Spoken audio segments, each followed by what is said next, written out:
Welcome to our lecture on memory. So, memory is the persistence of learning over time via the storage and retrieval of information. So we have two important steps in there, storing information and then being able to retrieve it later. And as we go through the lecture, we will look at some of the issues that happen at each step of the way. Now, one particular type of memory that you may be familiar with is what's called a flashbulb memory.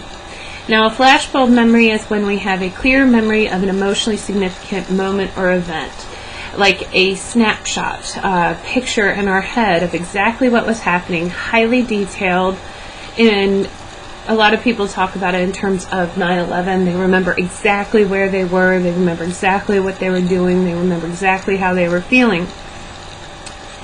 Now, the issue with flashbulb memories, for the longest time we thought they've been extremely accurate memories, but because of the emotionality that's happening at the moment, it can interfere with our ability to store the memory correctly.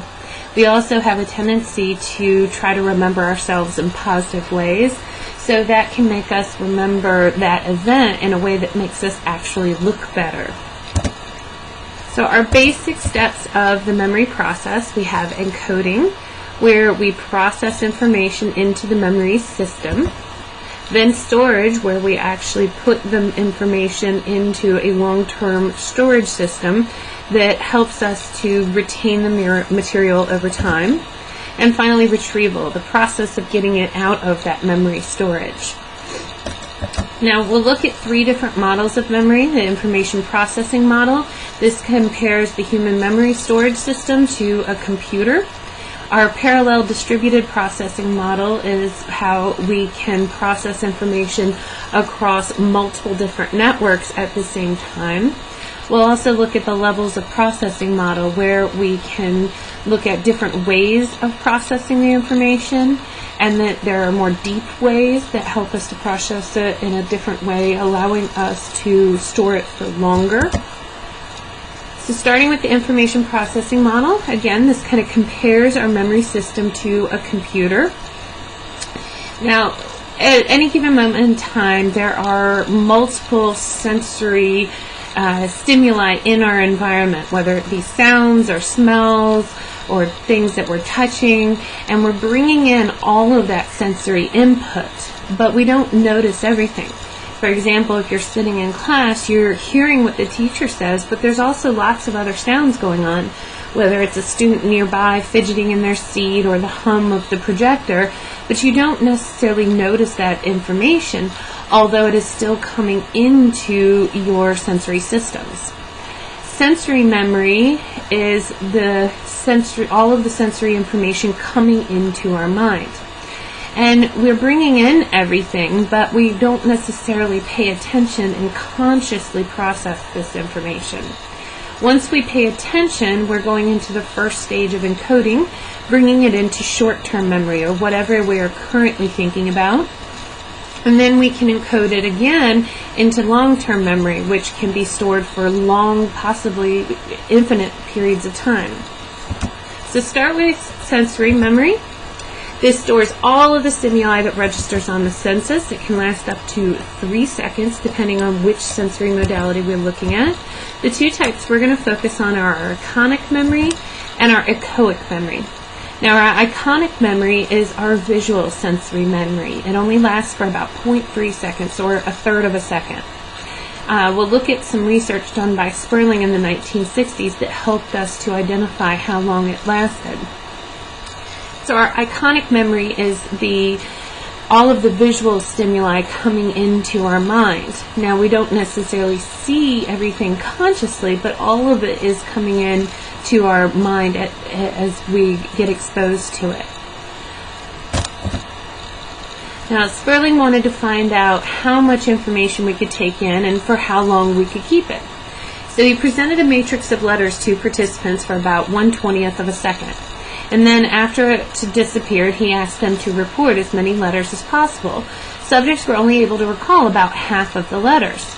So the question becomes, is it because subjects didn't have enough time to view the entire matrix in 1/20th of a second?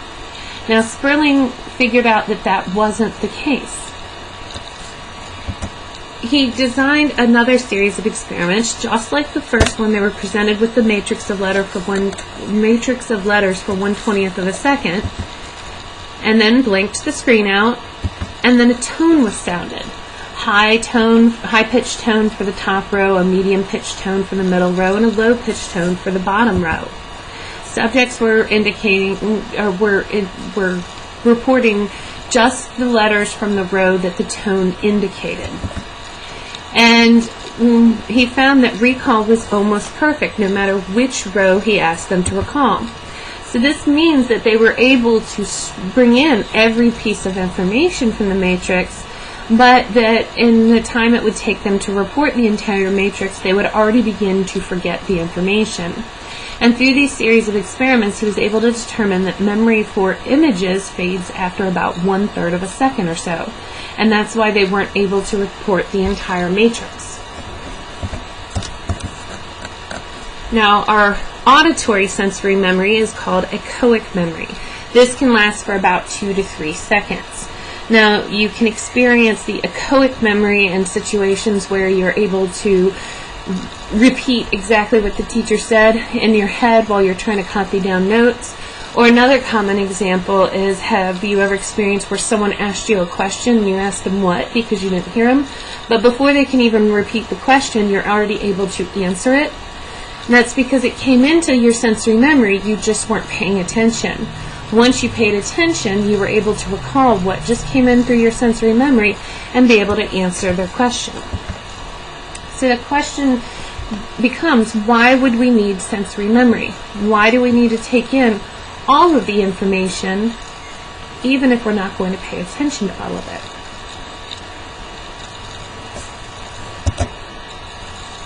This brings us to our short-term memory. As I said, it'll move from sensory memory into short-term memory by us paying attention. So the key here is attention, and this is where we consciously process information. It's also known as working memory because it's what we are currently working on or what we're thinking about. And this limits us to a specific amount of information that we can work with at any given point in time. Now, short-term memory is limited not only by how long it lasts, but also the capacity. They call it the magic number 7, plus or minus 2, meaning that you can remember about 7 units of information. Some people a little less at 5 or 6, and some people a little more at 8 or 9. And as you can see across time, it also deteriorates pretty rapidly from the graph. So our short-term memory is already at 50% after 3 seconds. Now, encoding is the process that we can move information from short-term memory into long-term memory. Now, encoding can be either effortful, where we actually have to work at it, or automatic, where it just happens without our conscious efforts. Now, automatic processing is when we unconsciously encode information. Now, we can unconsciously encode all different kinds of information, from space, time, frequency of things happening, or even well-learned information like word meanings. We can even learn how to automatically process information, like being able to read backwards. A lot of information enters in through sensory memory and then moves on and gets encoded into long-term memory without us even trying, such as people's faces. You see lots of different people's faces as you go through your day, but you may not really pay attention and try to actually remember the different faces you see. And that's one of the reasons why sometimes some people feel familiar, even if you can't remember exactly where you've seen their face before. Now, effortful processing means that we actually have to pay attention. It requires some level of conscious effort. Now, we can maintain information in our short-term memory and try to use that to encode the information later through a process called maintenance rehearsal. It's where you repeat the information over and over and over again. So, short-term memory only lasts for about a few seconds, but if you are, say, trying to remember someone's phone number, you can say it over and over in your head until you're able to dial the number. Now, that doesn't mean it's going to make it to long-term storage. You may be able to remember the number long enough to dial it, but then the next day you may not remember that phone number anymore. Now, Ebbinghaus studied the ability to store information in short term and be able to encode it and move it on to long-term memory. He used nonsense syllables so that we couldn't have it based on information we already had in memory. And he found that the more times people practiced on day 1, the fewer repetitions they needed to relearn it on day 2. And from his research with people practicing information, we've discovered the spacing effect. That we find that the more distributed your practicing is, the longer you're able to recall information, and it works better than massed practice. So the cramming you do the night before an exam is not going to be your most effective technique at storing the information. Now, this is one of the reasons why teachers like me like to use something like the Rebel system, making you do practice tests and read a little bit each week to make sure that you're distributing your studying for the exams across many different time periods. Now you can see that through this they were trying to relearn the list on day 2, and depending on the number of repetitions on day 1, they had to repeat it fewer and fewer times and take less time to be able to recall it on day 2. So doing it more, repeating the information or studying it for longer can also help you to need less and less time as you continue to study over future days. So what I'd like you to do now is try to see how many of the presidents you can name.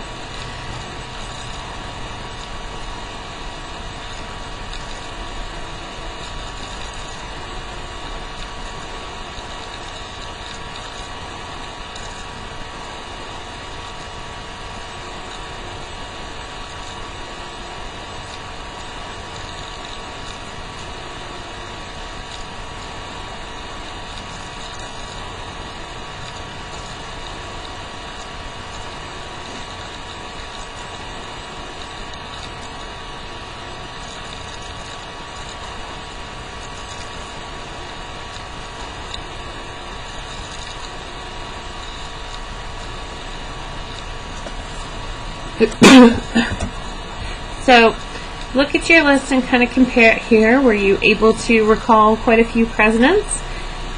One of the things you might also notice is a specific pattern to the presidents that you were able to recall.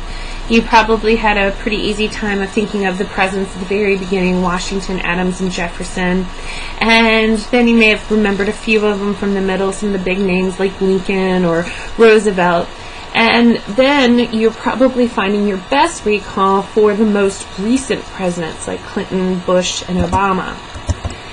Now, we look at the different effects here and we find the primacy effect, being able to remember more from the beginning of the list, and our recency effect, being able to remember more of them from the end of the list than what you could see at the middle. We call this the serial positioning effect, that we can remember best the things at the beginning of the list and at the end. Now, our best recall is for information at the end of the list. As you can see here, we recall information at the end of the list much better than even the information at the beginning of the list. So how do we encode the information? If we want it to be stored in long-term memory, there are different ways of processing that information for storage. We can process it by the meaning of the words, like semantic encoding. Acoustic encoding is where you encode the sound, like the sound of the words, or visual encoding, where you're encoding the images that you're looking at. Now, one of the things that we find is that the deeper your processing goes, the more likely it is that the information will be stored in long-term memory and then later be able to retrieve from long-term memory. So semantic encoding seems to be the best process to use. As you can see here, people were much more capable of recognizing a word when they thought about the meaning of a word than maybe what it sounds like, does it rhyme with something, or visual, what the word looked like on the paper. We find some of the best techniques to help you encode information for later retrieval is using imagery, such as mental pictures. This is a very good processing aid, especially if you're combining it with semantic encoding. Or something called mnemonics. These are any sort of technique to help you with memory aids, using things like imagery or some kind of organizational device. And you're probably very familiar with one of the most common organizational devices called chunking. And this is where you organize items into something that makes them more familiar units, such as this string of digits here would be very hard to recall later. But if you start chunking it into meaningful sections like 1776, 1492, 1812, and 1941, you'll have a much easier time recalling those later. You can also use acronyms. Acronyms such as HOMES to help you remember the Great Lakes, or many of you are probably familiar with PEMDAS, or Please Excuse My Dear Aunt Sally, as a technique to help you to recall the order of operations in math. Explicit and implicit memory are two different types of long-term memories. Explicit memories are memories of facts or experiences from your personal life. These are things that you consciously know and can declare. Sometimes it's called declarative memories. Now, explicit memories require conscious storage and conscious recall. And this is using the hippocampus. This is an area of the brain in the limbic system. This is the area that helps us to process explicit memories for storage, as well as to help us retrieve them later. Now, implicit memory is memory that we can store unconsciously, as well as recall unconsciously. Often we see this as procedural memories. You may be more familiar with the term motor or muscle memory. So we have our explicit or declarative memories that are with conscious recall, such as facts and general knowledge, our semantic memory, as well as our episodic memory for different events. Autobiographical is the specific name for personal events. Now, our implicit or non-declarative does not require conscious recall. It can be for procedural memories, like how to do something, such as if you go to tie your shoes, you don't have to think about all the steps that you need to tie your shoes. You just automatically do it without any conscious recall. We can also see classical and operant conditioning effects can happen through this implicit storage and retrieval. Now, here is an MRI scan of the hippocampus. You can see it there in red, located in the interior of our brain. And the hippocampus acts as sort of like the file clerk of our brain, storing all of the memory pieces where they're supposed to be stored, as well as helping to pull them together to make a coherent memory. So our memories are not stored in the hippocampus. They're stored in the different areas of the brain that pertain to that piece of the memory, such as the emotional pieces of a memory are stored in the limbic system, the visual pieces in the visual cortex. The hippocampus is just storing them properly with connections to all of the rest of the information. When I was 12, I went swimming alone in the surf down there. It was rougher than it is today. I was a strong swimmer, and for a while it was fun letting the waves pull me out to sea, tumble me over and over again under the surface. But when I tried to get out, I couldn't. And I started to panic. I realized I might drown. Eventually, I was able to claw my way up the beach, grabbing at handfuls of sand. That was 55 years ago, and I still remember it vividly. I remember the waves pummeling me, taking me under, wet sand under my fingers. The roar of the waves. I remember the sting of the salt spray. So where and what is memory?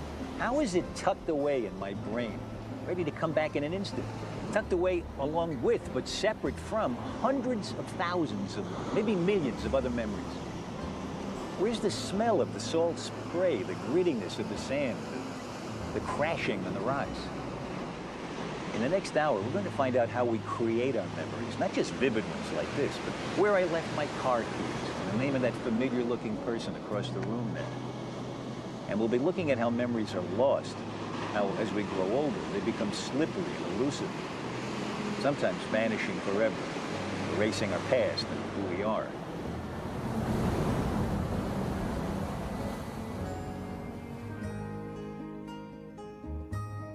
We're starting our exploration of memory a few miles up the coast from La Jolla, with a man whose own ability to create memories vanished almost entirely a decade ago. Ever since, he's been helping researchers from the University of California, San Diego. Hi, good to see you, by golly. Today, Larry Squire and Jen Frascino are on the latest of many visits the team has made to the man known to memory researchers everywhere as EP. Oh, it's wonderful. Got a nice sun for the camera. Yeah. A little work? We're going to go in, you're going to do some work with Jen. EP is now 82. This is fun, enjoyable. In 1992, retired from a career in electronics, he suffered an acute virus infection that destroyed part of his brain. Research and development, that's what I like. Most of his thinking skills survived the damage virtually intact. Why should people pay taxes? To support your country and your counties and states to pay for things. If you were lost in the forest during the day, how would you go about finding your way out? I would find a river and follow the river down to wherever it may go. Ocean, lake. EP can also copy complex drawings. About it, huh? And he not only has no difficulty repeating back a list of words, in this case, dog, raccoon, lion, and parrot, Dog, raccoon, lion, and a parrot. Good. but he even has a little sly fun with Jen along the way. What you gotta add is about 2 more. Oh, really? Then Would I that think make it tougher? Then that would catch them. 7, you know. Leaf. Medicine. EP really hits his stride when the testing of his cognitive skills involves Jen's laptop computer. Gold. Having been in electronics over the years, I am amazed at all this. It's just wonderful. Believe me, little printed circuits, just, oh, you can't believe it. It used to be in a 6-foot rack, and down to this, it's just wonderful. When I was in electronics, this would be in a 6-foot rack. But it's now that something odd about EP's behavior becomes apparent. Printed circuits, diodes, triodes, and all that stuff in there. Oh, it's just amazing, believe me. When I was in electronics, this would be in a 6-foot rack. This would be in a 6-foot rack. It would be in a couple 6-foot racks. It would be in a 6-foot racks. This would be in a 6-foot rack. And now look at it, down to this. Little printed circuits and... So he's not aware that he's told us 3 or 4 times that he used to be in electronics, that a computer used to fill a room, and that now it's down to the size of a microchip. He's just not aware that he said those things several times. No, he tells us the same stories again and again. We've heard these stories before, and we'll hear these stories again. the equipment that it takes. How was it? How have you been enjoying this? I enjoy this. Yeah, Absolutely. It is interesting, isn't it? Look at the work you guys are doing. You're getting wonderful, I believe. I'm sorry, I forget her name. What's her name? Her name? Yeah. I don't remember. Okay, Jennifer. Jennifer. Jennifer. Yeah. I'm sorry. Have you Oh, have you met Jennifer before today? I think so. Yes. I'm not positive though. Yeah. I'm sorry, my No. Oh, that's It's okay. Yeah. We all have. well, we all get that one. Oh, sure. How much have you worked with him? We have probably visited his house 200 times. 200 times. And for him, is each time the first time for him? Well, you see, it's yes and no. It's clear that he does have a record of the experiences that are based on the habits, the interactions, the emotional values of the interactions, the fact that they've been positive and not negative. He certainly lets us in the door faster. I mean, like you saw, he couldn't tell you my name. Yeah. He couldn't tell you if he saw me before. But there's definitely a rapport there that I think has been built, and he's aware on some level. I read you some words about 15 minutes ago. 4 of them. 4 words. Do you remember me reading you 4 words? No, I can't No? recall. I'm sorry. No, that's okay. Don't need to My apologize. mind is getting old. That's okay. I read you 4 animals, and I want you to tell me yes if you think the animal was on the list I read you about 15 minutes ago, or no if it was not on the list. Wonderful. Okay? Cat. Yes. How sure are you? I feel reasonably sure Reasonably on that cat. sure? Uh-huh. Raccoon. No. No. I feel no. Giraffe. Yes. How sure are you that I wrote I'm you real that way? sure on that. Real sure? They're beautiful animals, Okay. believe me. Lion. No. Okay. EP's inability to remember things that happened just a few minutes ago can be traced directly to the damage the virus inflicted on his brain a decade ago.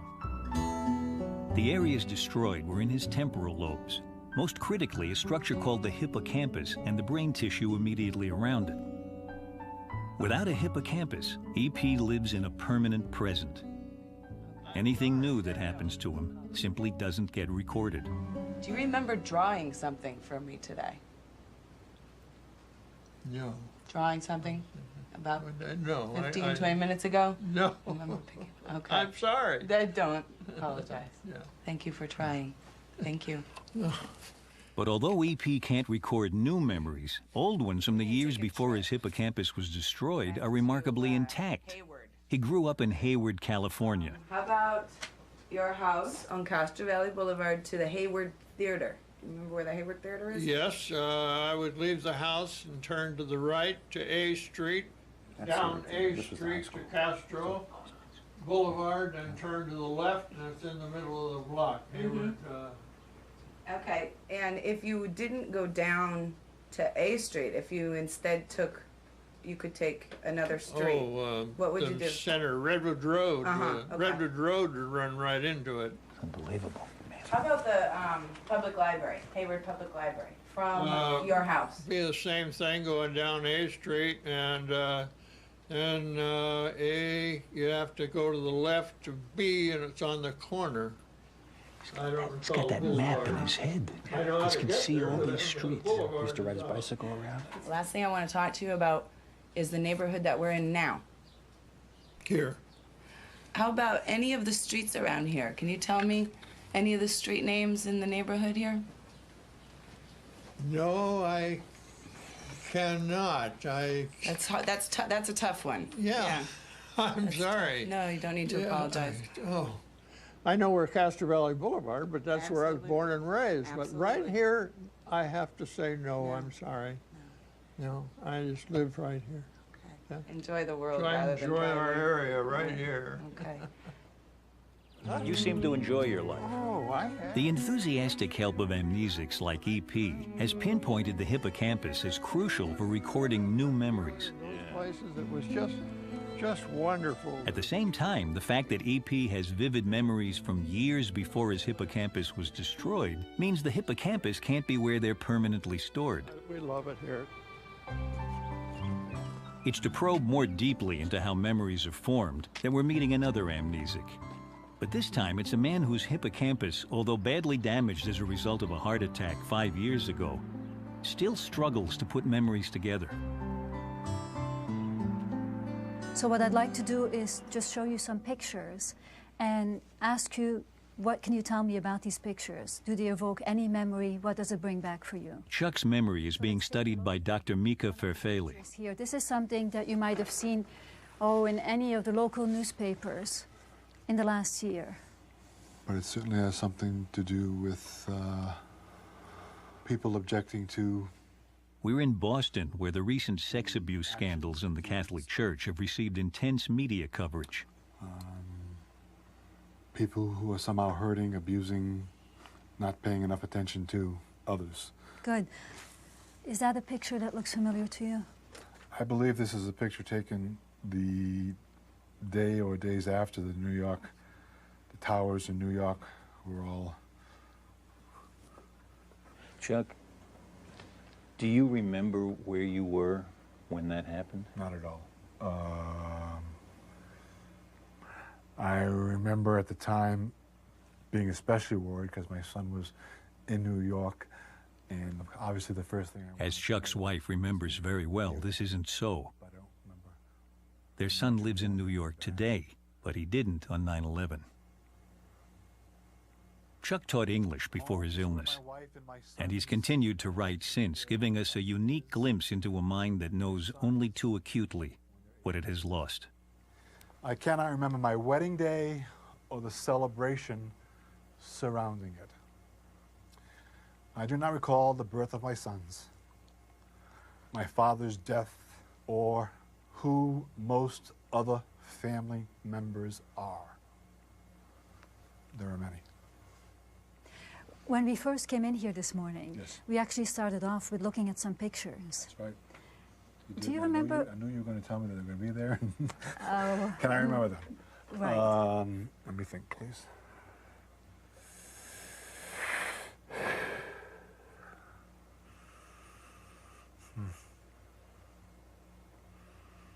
I'm just getting glimpses. Not even any shapes or actual depictions of anything that was there. Chuck certainly has severe damage to the hippocampus, but his hippocampus isn't gone completely. So there's still something working to some extent. And what happens is that some experiences, some fragments of experiences may stick, but they're not linked in the correct way. They're not linked to other things that happened. They're not linked to the correct context. Sometimes they're not linked to the correct people. And so in that way, we're left with fragments that are not integrated. Occasionally, these fragments will pop up. They may pop up in seeing a picture, but as he described, he may also have sort of random thoughts and not know, is this really a memory or is it just a thought I'm having? Chuck's problem, making a whole memory from fragments of his experiences, fits what Mika Ferfele and other researchers believe to be the main job of the hippocampus. Not itself to store memories, but to link together the bits and pieces of an experience stored throughout the brain. Sights, sounds, smells, even feelings, so that they can later be recalled as a coherent whole. I am missing pieces of the puzzle. Completely incomplete. I overflow, unfinished, buzz hour by hour. There's never a way to say all I want to say. Words buzzing around me miss what should be. Words, that hive of an alphabet, stinging me from A to Z.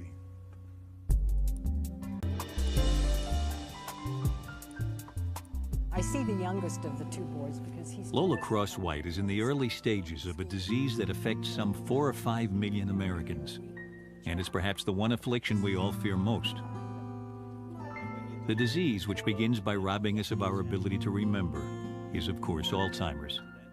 When did you first start to notice that you had a problem with memory? I'd go to the telephone would ring, and I'd go to take a phone call. And, I'm sure I was making all kinds of sense when I was talking because everything was very easy and that sort of thing. And I realized by the time I would hang the phone up, I hadn't a clue of what had been said. Didn't know what you'd been saying? Did you know, could you remember who you were talking to? Sometimes and sometimes not. In terms of someone in the early stage of Alzheimer's, what does that mean to them? What do they go through? What's their life like? What they primarily have at the early stages is problem forming new memories.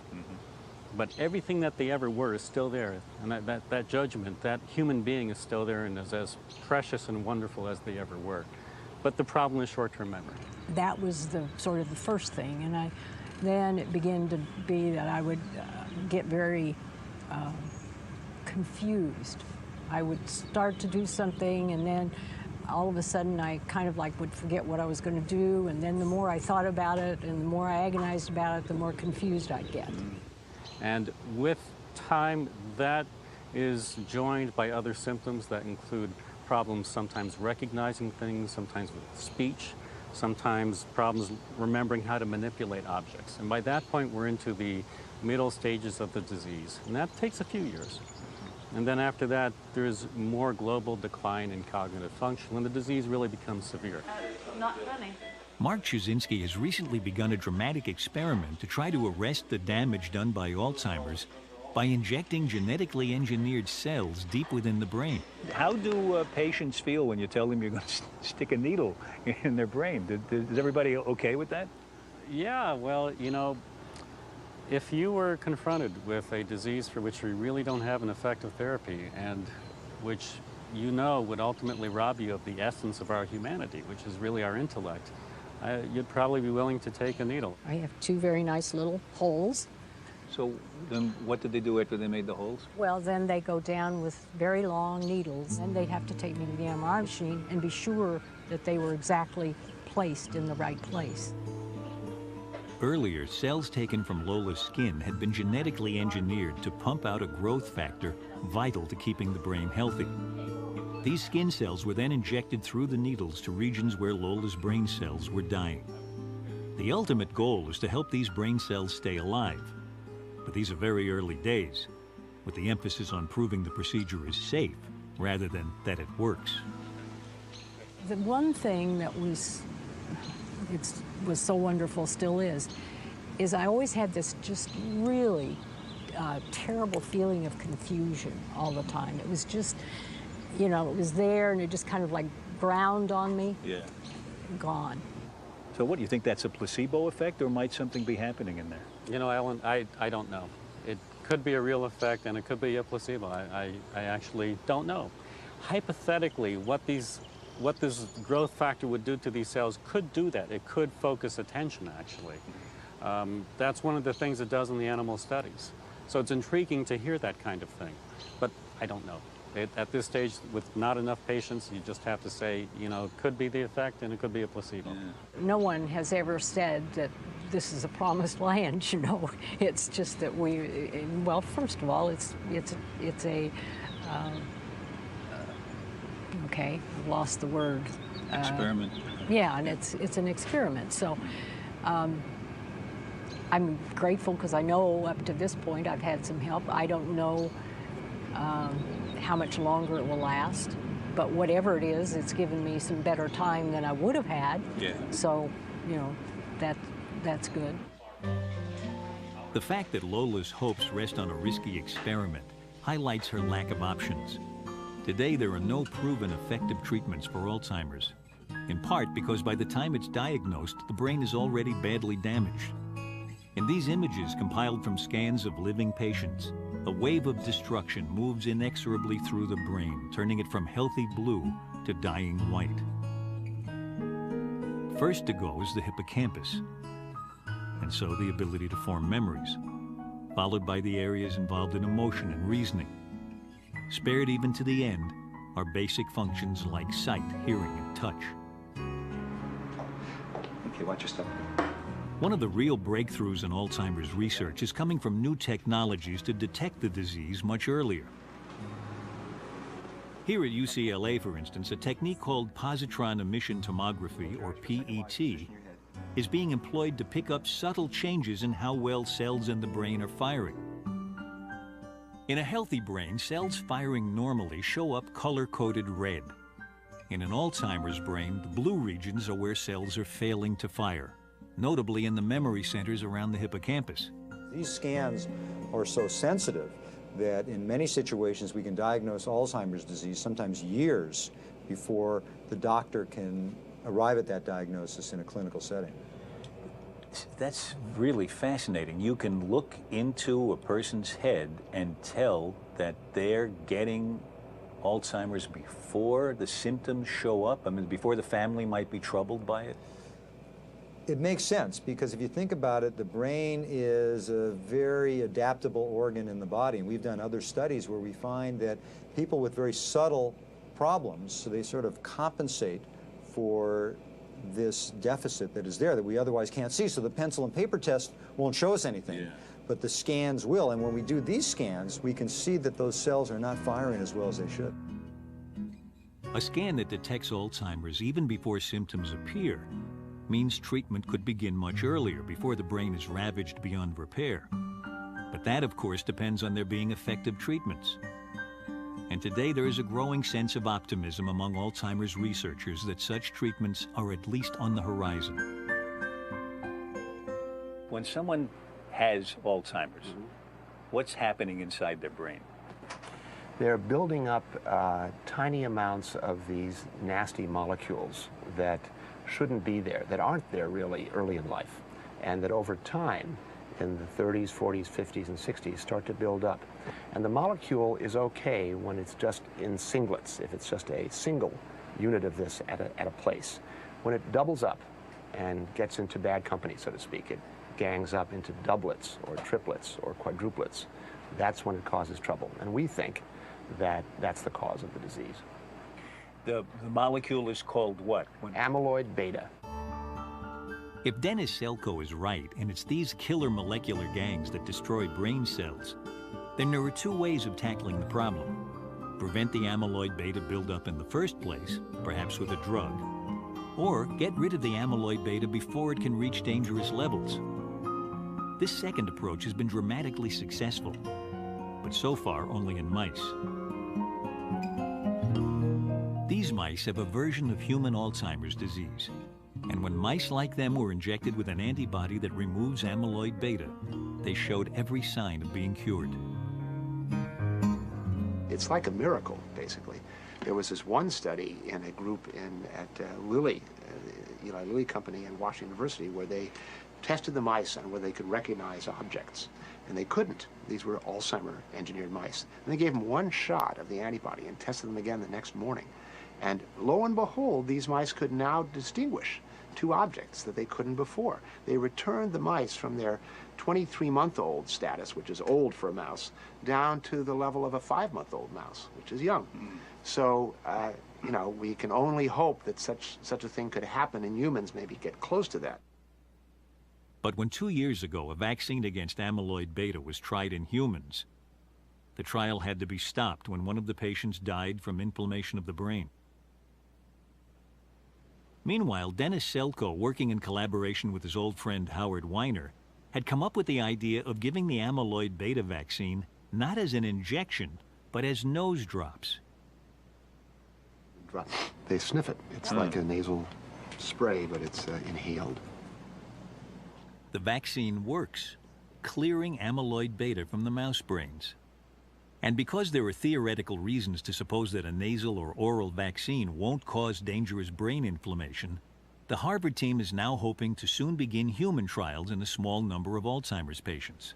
You're talking about vaccines today that help eliminate a disease once you've got it. Right. Are you hoping to have a vaccine eventually that will help you not get Alzheimer's in the first place? Conceptually, the answer is yes, because we believe that it's very possible that everybody is accumulating to a small degree or to a larger degree these abnormal proteins. And by giving a vaccine, we'll continually be clearing them out. So that if we're lucky, and if the theory holds up, there might be a day that everybody who's a certain age will be getting a vaccine to prevent Alzheimer's. The idea that a simple sniff or swallow may one day protect us from Alzheimer's is extraordinary and clearly years in the future. And they both live nearby. They don't live with me. But even today, there are preventive measures we can take, if not to avoid the disease, at least to slow its corrosive effects on our brains. I personally think that the more you do and the more you keep on with your life, like I still ski, going on a photo shoot in Africa, but I do believe that if you know, sort of set some goals for yourself, keeping going and doing things, I think that helps a whole lot. Now, in order to move information into long-term memory, simply repeating it over and over again is not your ideal technique. It takes a lot of repetitions for it to move to long-term memory with just rehearsal. So typically you should engage in what's called elaborative rehearsal. Instead of just repeating it over and over, like rereading your notes or rereading the PowerPoint, you need to think about it in a deeper way. So our semantic, as we already said, is a more effective technique than visual or acoustic processing. We also find is if you can make it personally relevant, the self-referent effect makes it even more likely that it'll be stored in long term and able to be retrieved later. So as you're learning about things in class, try to connect them to a personal memory. So now give it a try to see if you can remember the names of the 7 dwarves. See how many you can remember.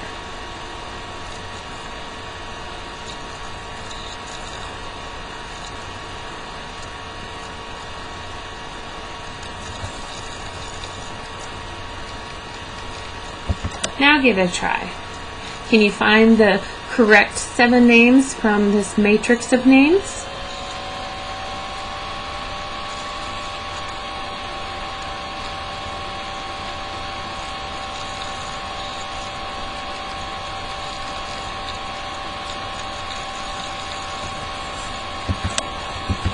Now, was that easy or hard? Now, it's going to depend on several things, whether you even like Disney movies, how long ago it was since you've last seen the movie. You know, are you getting distracted by noises around you, making it harder to remember? You may also find that depending on which way I asked you to remember them, you had an easier time. Now, the first technique, where you were just supposed to retrieve the information from your memory without any sort of cues, is called recall. You may compare that to an essay test. Recognition is how we would describe the second test. You had all of the right answers there, you just had to identify which one were right among all of the possible targets, such as a multiple choice test. One of the things we find is that while we may have the information in long-term memory, sometimes trying to retrieve it from long-term memory can be difficult on a recall task. Recognition tasks are much easier when we have any kind of retrieval cue to help us pull that information from memory. Now, retrieval cues, we can also see examples such as déjà vu. And this is where something from your current situation helps to trigger the recall of information from a similar experience. And this may happen because information was stored unconsciously, like I gave you the example earlier, or because the retrieval cue itself was stored unconsciously and you don't have that conscious awareness of what's triggering this memory. We also find that our memory tends to be mood congruent. You have a much easier time remembering events or experiences that are consistent with the mood you are currently in. So whether it be our memory or events around us or even our emotions and moods, they can all act as retrieval cues. We see something called state dependent, that whatever is learned in one state can be more easily remembered in the same state as kind of a subset of our mood congruent memory. So for example, mood congruent memory that most of us can connect to is maybe your boyfriend or girlfriend, your partner's made you angry. Do you remember all of the times that they made you happy in that moment, or can you much more easily recall all the other times they made you angry? Now, as far as the state-dependent memory, whether it be caffeine or maybe water, whatever you're currently engaged in doing while you're studying at home, you should also have that as triggering the different physical state while you're taking the test. So if you're sitting there chugging coffee or Red Bulls while you're studying, you should be bringing the coffee or Red Bulls with you to class when you go to take the test. Context-dependent memory is also something that we find, that whatever environment you're in when you store the information, you should be in the same environment to experience the best recall. They did studies with scuba divers and had them either learn a list of words on water or on land, and then they had them recall either in the same or the opposite context.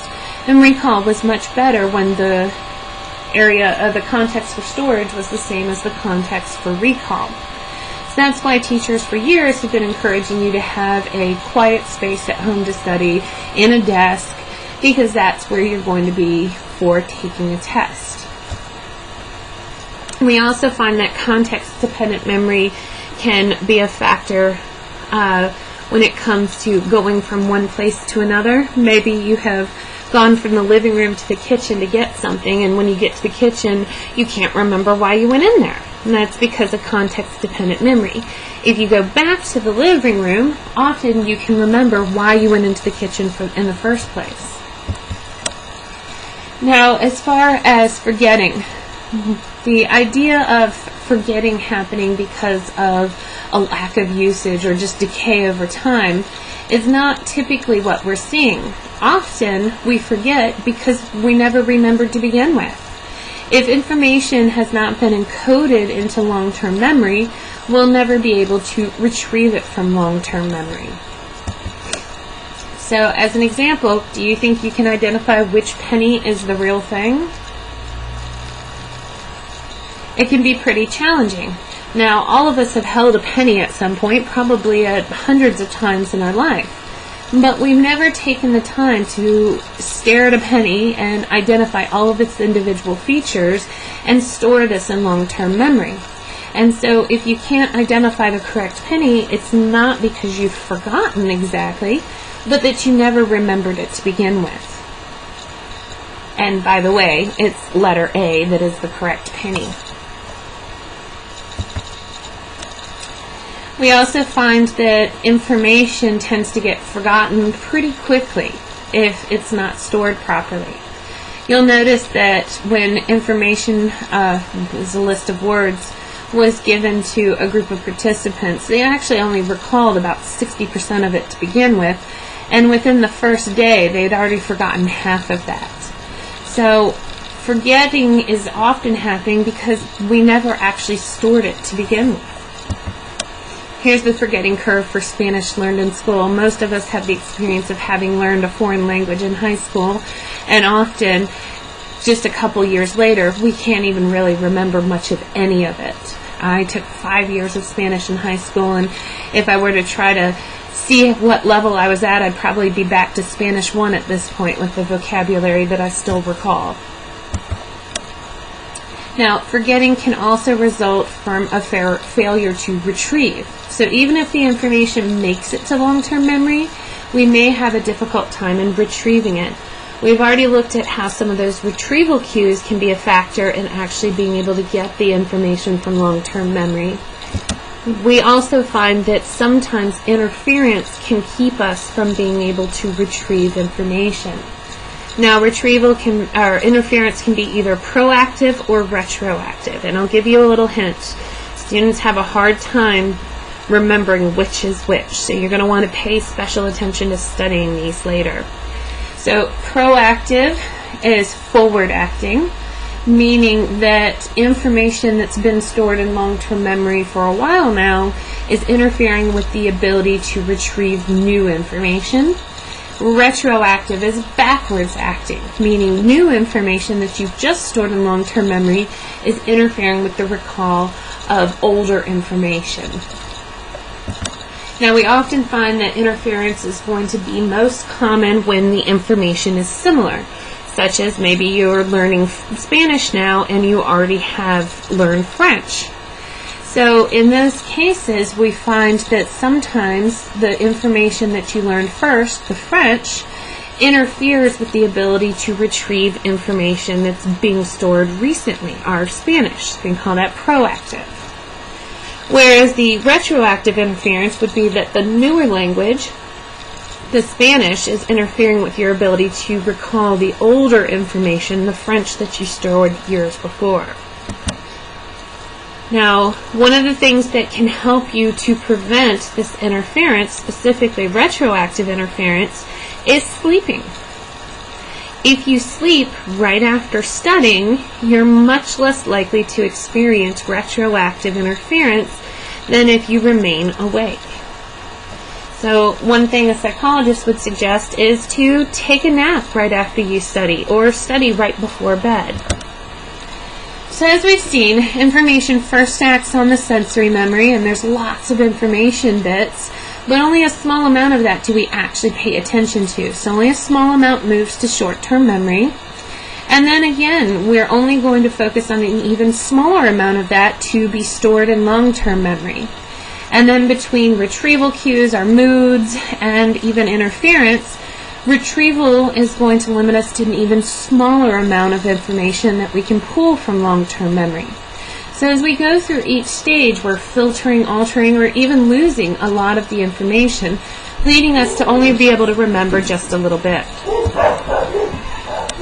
Now, other aspects of forgetting, we can see motivated forgetting, where you may actually revise memories without even trying to, and this can be unconscious. Like I said, with the flashbulb memories, we have a tendency to want to remember ourselves in positive ways. So this may lead us to forget things that make us look bad, or even alter memories to make us look like we're better than we actually are.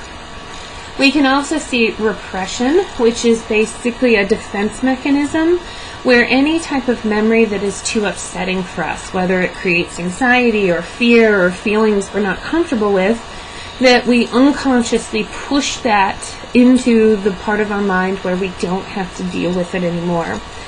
Now, repression cannot be proven scientifically that it exists, but there's enough anecdotal evidence of finding it in patients to agree that it is possible to repress memories and later retrieve them years later even. We also can see our memory get constructed. Well, humans like things to make sense, so sometimes we fill in the gaps to make a memory make sense, which can sometimes lead us to incorporate information that's misleading, that doesn't actually go along with the events. We can also experience source amnesia. This has been seen time and time again with students writing papers or even authors writing books where they misattribute the source to something else when they write information.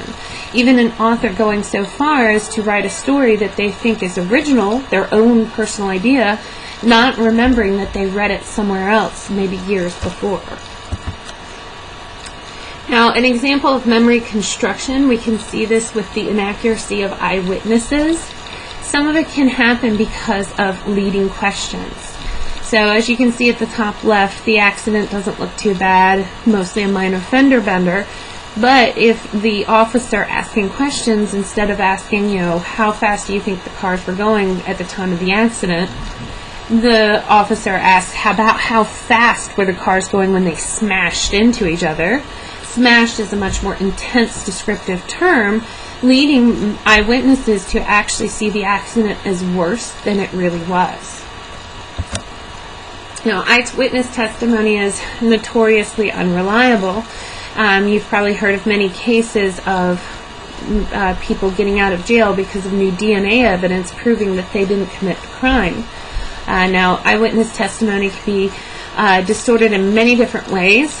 Distortion, where we actually do not see the information accurately anymore, or our own personal bias leading us to identify someone who didn't actually commit the crime, or just general inaccuracy. So one of the things we find is that if you're in a dangerous situation where someone has a gun, are you paying attention to their face, or are you paying attention to the gun? Typically, people are paying a lot of attention to the weapon that could actually hurt them, leading them to just have inaccurate memories of the person who committed the crime. Other examples are distorting the memory based on maybe combining it with information that happened previously or right after it. One awful case I've read about was a woman who had her home broken into, and she experienced an assault when the person broke into her home. She reported very strong, detailed information about the person who perpetrated the crime, and an innocent man almost went to jail for this. He had an airtight alibi. He happened to be in another state giving a live interview at the time the crime was committed. She happened to have been watching that interview when the person broke into her home. And she distorted her memory and transferred the face of the man from TV onto the face of her attacker. During highly stressful circumstances, our memory is not always reliable. As far as repressed memories go, that then begs the question, are the memories that people remember as an adult from childhood abuse, did it actually happen? Was it a repressed memory, or was it a constructed memory? Now, the general consensus is that repressed memories can happen, and some adults do actually forget the episodes and recall them later on in life. But at the same time, there have been a number of cases where there was absolutely no evidence of abuse. And it seems like many well-meaning therapists with the patient under hypnosis suggested something. And they weren't trying to make false memories, but while you're under hypnosis, you're extremely suggestible, and with the right push, people can create false memories. Now, this can be extremely destructive to the victim and their family. If they're accusing their parents of abusing them as a child, it damages their relationship. Possibly their parents go to jail, and now their whole identity and how they're interacting with others is being changed and altered based on this false, but now strongly believed memory of this traumatic experience. So just to practice a little, so which type of interference is this? Are proactive or retroactive? When you get a new bus number and you forget the old bus number?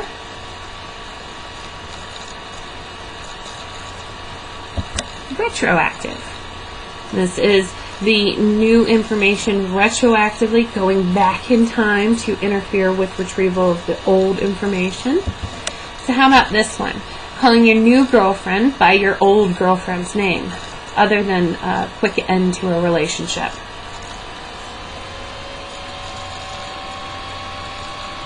This is proactive. This is an example of a semantic network. One of the things that we find is that our memory is not stored quite the same way as a computer. The information processing system of memory is somewhat limited in thinking that we're just like a computer in how we process and store information. The human brain is much more complex than a computer at this point could ever be.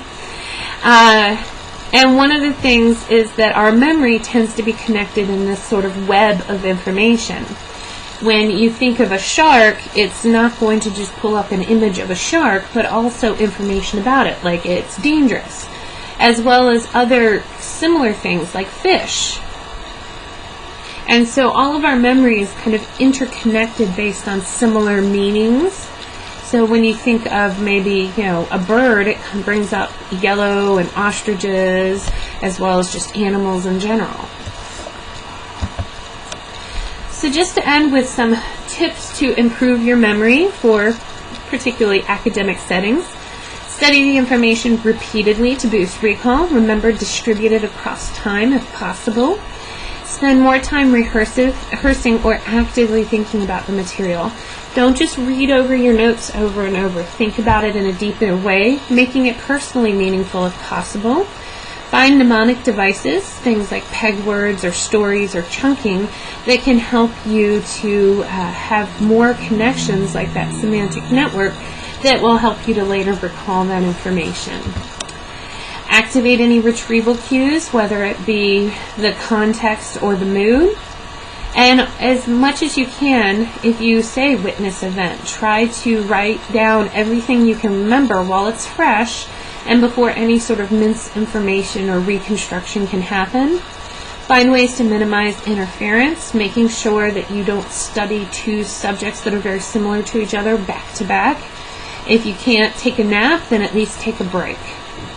And then test your own knowledge. Use some form of rehearsal to help see how much you know. Things like the practice quizzes in Revel, they can help you review the information. And then it also helps you to determine what you don't already know so that you can focus your studying more accurately.